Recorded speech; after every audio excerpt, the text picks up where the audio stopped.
হাই, মই দিগ্বিজয় ফুকন আৰু তোমালোকৰ দিগ্বিজয় দাদা। কি হ'ল? গৰম বন্ধৰ 22 দিন চাগে এইবাৰো নপঢ়াকৈ শেষ হ'ল, নহয়নে? কিমান দিনৰ নিজক ফাঁকি দিবি ভাই? ভাই বুলিয়ে নহয়, তহঁত ভণ্টিসকলকো কৈছোঁ, কিমান দিন ফাঁকি দিবি কচোন মোক। তহঁতে জাননে তহঁতৰ যিবিলাক এতিয়া টপাৰ হ'ব বা তহঁতৰ স্কুলখনৰ টপাৰ হ'ব পাৰে, তহঁতৰ ডিষ্ট্ৰিক্টখনৰ টপাৰ হ'ব পাৰে বা তহঁতৰ অঞ্চলটোৰ টপাৰ হ'ব পাৰে বা অসমৰ টপাৰ হ'ব পাৰে। সি এতিয়া পঢ়ি আছে। সি হয়তো নিজৰ ৰুমত পঢ়ি চিলেবাছ এতিয়ালৈকে শেষ কৰিলে। আৰু তই কি কৰি আছ ভাই? তোৰতো শেষেই হোৱা নাই। ভণ্টি তোক কৈছোঁ মই, তই কিমান পঢ়িলিগৈ? শেষ জানো হৈছে? শেষ চাগে হোৱাগৈ নাই এতিয়ালৈকে। তহঁতৰ যিবিলাক চোকা ল'ৰা তহঁতৰ লগতে মেট্ৰিক দিব, কিন্তু সিহঁতে এতিয়া কুৱেশ্যন প্ৰেক্টিছ কৰি আছে। 10টা 20টা হয়তো 50টালৈকে কুৱেশ্যন প্ৰেক্টিছ ডেইলি কৰে সিহঁতে। আৰু তহঁতে কুৱেশ্যন প্ৰেক্টিছ বাদ দে, তহঁতি NCERTখনো কমপ্লিট কৰাগৈ নাই।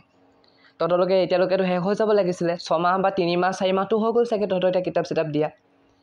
তহঁতে যেতিয়া কিতাপ প্ৰথম পাইছিলি তহঁতৰ মনত অকল কিতাপখনৰ কথাই আহি আছিলে, এইবাৰ পূৰা পঢ়িম 95% আনিম। কিন্তু তহঁতি এতিয়া মোবাইলৰ লগত বিজি হৈ পৰিলি, তহঁতি হয়তো সেই সপোনটো নাইকিয়া হৈ গ'ল। কিন্তু তহঁতৰ এতিয়াও সময় আছে ভাই, এতিয়াও তহঁতি পঢ়িবলৈ আৰম্ভ কৰ। মই তহঁতৰ দিগ্বিজয় দাদা, আৰু সেইকাৰণে তহঁত বুলি আজি কৈছোঁ, মই তোমালোক বুলি কওঁৱেই মই। ঠিক আছে, তহঁতি নহ'লে মেট্ৰিক পৰীক্ষাৰ আগত এনেধৰণৰ এটা বোজাৰ সন্মুখীন হ'বি। এগালমান চেপ্টাৰ থাকিব, 97 98টা চেপ্টাৰ থাকিব। তেতিয়া এই বেকগ্ৰাউণ্ডত দেখুওৱা ছোৱালীজনীৰ নিচিনা তহঁতৰ অৱস্থা হ'ব। কি পঢ়িম কি নপঢ়িম তহঁতৰ তেনেধৰণৰ চিন্তাধাৰা আহিবলৈ আৰম্ভ কৰিব। তহঁতে জাননে পৰীক্ষালৈ মাত্ৰ 6 মাহ বাকী অকল।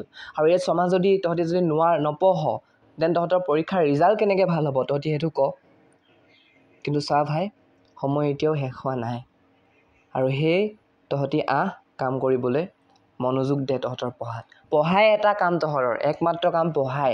আৰু সেইটো আমি যদি তহঁতি ভালকৈ নকৰ, তেন তহঁতক কেনেকৈ হ'ব? চা ভাইটিসকল ভণ্টিসকল, তহঁতক মই এই ভিডিঅ'ত এনেধৰণৰ কেইটামান পইণ্ট ডিছকাছ কৰিম তহঁতৰ লগতে, যিকেইটা পইণ্ট তহঁতি ফ'ল' কৰি পানি হয়তো তহঁতি মাৰ্কছ খুব ধুনীয়া আনিব পাৰিবি। এতিয়া হাফ ইয়াৰলি এক্সাম হওক, তহঁতৰ প্ৰি বৰ্ড এক্সাম হওক বা তহঁতৰ আটাইতকৈ মেইন যিটো মেট্ৰিক পৰীক্ষা সেইটোত হওক। গতিকে প্ৰথম পইণ্টটো চা, তহঁতি কি কৰিব লাগিব, তহঁতি ক্লিয়াৰ আৰু ৰিয়েলিষ্টিক গ'ল ল'বৰ তহঁতৰ সময় হৈ গ'ল। এতিয়া বাদ দে বেলেগ কাম কৰিবলৈ, পঢ়াত আৰম্ভ কৰ। আৰু পঢ়িবি এনেকৈ ৰিয়েলিষ্টিক গ'ল লৈ ল। এসপ্তাহত তই 2টা 3টা চেপ্টাৰ 5টা চেপ্টাৰ যিমানকেইটা কমপ্লিট কৰিব পাৰ, এটা লিষ্ট বনাই ল আৰু সেইকেইটা চেপ্টাৰৰ ওপৰত তই কাম কৰিবলৈ আৰম্ভ কৰ। সেই চেপ্টাৰকেইটা তই ক্লিয়াৰ কৰি যা, কনচেপ্ট ক্লিয়াৰ কৰ, তাৰ কুৱেশ্যন ক্লিয়াৰ কৰ, তাৰ PYQবিলাক অৰ্থাৎ আগৰ মেট্ৰিক পৰীক্ষাত অহা কুৱেশ্যনবিলাক তই কৰিবলৈ আৰম্ভ কৰ, হয়নে? তই তেনেধৰণৰ কামবিলাক কৰ তই। কিন্তু ৰিয়েলিষ্টিক বুলি শব্দ এটা লগাইছোঁ, তই এসপ্তাহ যদি তই গোটেই 97টা চেপ্টাৰ গোটেইটো চিলেবাছখনে যদি লৈ ল, তই কেতিয়াও নোৱাৰ সেইটো। গতিকে সেইটো ৰিয়েলিষ্টিক হৈ নাযাব। ৰিয়েলিষ্টিক গ'ল ল'বলৈ আৰম্ভ কৰ। হয়তো বুজি পালি? ছেকেণ্ড কথা, তই এখন ৰুটিন ফ'ল' কৰিব লাগিব, এখন টাইম টেবুল ফ'ল' কৰিব লাগিব। টাইম টেবুল কেনেকৈ বনাই তহঁতক মই নেক্সট ভিডিঅ'ত শিকাম। ঠিক আছে, তই সেই টাইম টেবুলখন তই ফ'ল' কৰিবি। আৰু তাত তই যদি চাবলৈ যাওঁ, তোৰ যিমান ঘণ্টাই নহওক কিয়, এঘণ্টাটো প্ৰথম এঘণ্টাটোত যদি তই ধৰি লৈছ, তই 25 মিনিট পঢ়িবি। 25 মিনিট তোৰ ব্ৰেইনটো খুব ভালকৈ চলিব। তাৰপৰা তই গম পাবি যে তোৰ ব্ৰেইনটো অলপমান চলিবলৈ বন্ধ হৈ গৈছে। গতিকে তই 5 মিনিট এটা ৰেষ্ট ল'বি। আৰু সেই 5 মিনিটত তই হয়তো বাহিৰলৈ ওলাই যাব পাৰ, তই হয়তো ধ্যান কৰিব পাৰ, য়োগা কৰিব পাৰ, এক্সাৰচাইজ কৰিব পাৰ, যিকেইটা তোৰ দেহটোৰ তেজ চলাচল বা মগজ চলাচলটো অলপমান সবল কৰে, ব্ৰেইনটোক অলপমান ৰেষ্ট দিব পাৰে, তেনেধৰণৰ কামবিলাক কৰিবি। ঠিক আছে, তই 5 মিনিট গৈ পিনি তই কিন্তু 15 মিনিট লৈ নল'বি আকৌ ৰেষ্ট দেই। 25 মিনিট পঢ়িলি, 5 মিনিট ৰেষ্ট ল'লি, পুনৰ 25 মিনিট পঢ়িবি, 5 মিনিট ৰেষ্ট ল'বি। তেনেকেই এই চাৰ্কুলটো চলাই থাকিবি। ঠিক আছে, নেক্সট আহি গ'ল, তহঁতে এটা ফিক্স এনভাইৰনমেণ্ট ল'ব লাগিব। তহঁতি যদি চাওঁ, তহঁতি যদি আজি পঢ়িছ টেবুলত, কাইলৈ পঢ়িছ তই বিচনাত, পৰহিলৈ পঢ়িছ টিভিটোৰ ওচৰত, বা কোনোবাই পঢ়ি আছোঁ আজি ধৰিছোঁ পথাৰৰ মাজত। তহঁতে এনেধৰণে পঢ়িলে নহ'ব, তহঁতি এটা ফিক্স এনভাইৰনমেণ্ট লৈ ল।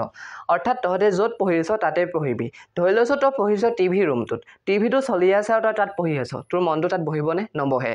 তই যদি এতিয়া প্ৰকৃতিৰ মাজত পঢ়িবলৈ গৈছ, কিতাপখন উলিয়াই পিনি তই কিন্তু সেই গছ গছনি চৰাই চিৰিকটিয়ে চাই থাকিবি, তোৰ কিতাপত মনটো নবহে। গতিকে য'ত তোৰ কিতাপ আছে, য'ত তই পঢ়িবলৈ পাৰ, এটা ভাল শান্তিময় জেগা, তই তাতে তই পঢ়িবলৈ আৰম্ভ কৰ। ঠিক আছে, 4 নম্বৰ কথা হ'ল তই ৰিভাইজ কৰিবলৈ আৰম্ভ কৰ। আৰু স্মাৰ্ট ৰিভাইজ, স্মাৰ্ট ৱৰ্ক কৰিবলৈ আৰম্ভ কৰ, হাৰ্ড ৱৰ্ক নহয়। ঠিক আছে, তই হাৰ্ড ৱৰ্ক কৰিব লাগিব, কষ্ট কৰিব লাগিব ভাই, কিন্তু তাৰ লগত তই স্মাৰ্ট ৱৰ্কো কৰিব লাগিব।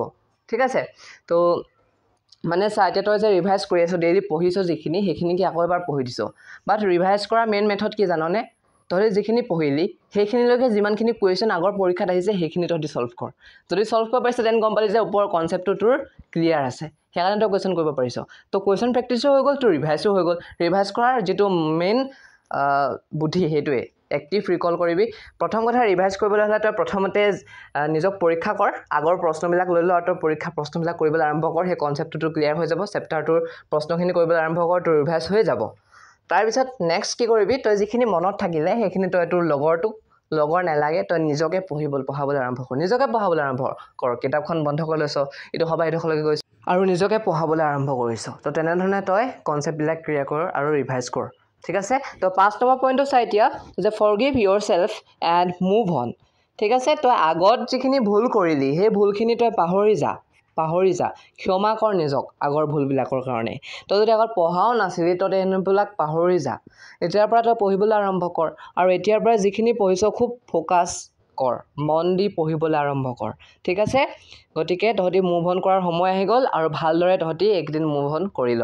ঠিক আছে মই তহঁতৰ দিগ্বিজয় দাদা আৰু তহঁতক আজি মই মইকে এটা কাৰণেই কৈছোঁ তহঁতৰ নিজৰ দাদাৰ নিচিনা আৰু তহঁতক পঢ়াবৰ কাৰণে মই ইউটিউবত আহিছোঁ মই তহঁতকো সমাজ বিজ্ঞান মাজে মাজে পঢ়াই থাকিম মই ভাবিছিলোঁ এটা বেটছ বনাওঁ তহঁতক মই ডেইলি পঢ়াওঁ কিন্তু ডেইলি পঢ়াবলৈ মোৰো কাম থাকে ন ময়ো কামত বিজি আছোঁ মোৰ তহঁতি জানো চাগে মোৰ শিক্ষা শেষ হোৱা নাই ময়ো কলেজত পঢ়ি আছোঁ চ' মোৰ শিক্ষা শেষ হওক তাৰ পৰা তহঁতৰ ডেইলি ভিডিঅ' পাই যাব পিছৰখিনিয়ে বাৰু তহঁতি নাপাওঁ গতিকে তহঁতৰ কাৰণে মাজে মাজে মই ভিডিঅ' বনাই থাকিম ঠিক আছে আশা কৰোঁ তহঁতৰ কাৰণে ভিডিঅ'টো সহায়জনক হ'ব যদি ভিডিঅ' চাই ভাল পালি তহঁতি ভিডিঅ'টো লগৰ এটালৈ অন্ততঃ শ্বেয়াৰ কৰি দিবি ঠিক আছে লগ পাম এটা নতুন ভিডিঅ' সৈতে তেতিয়ালৈকে ধন্যবাদ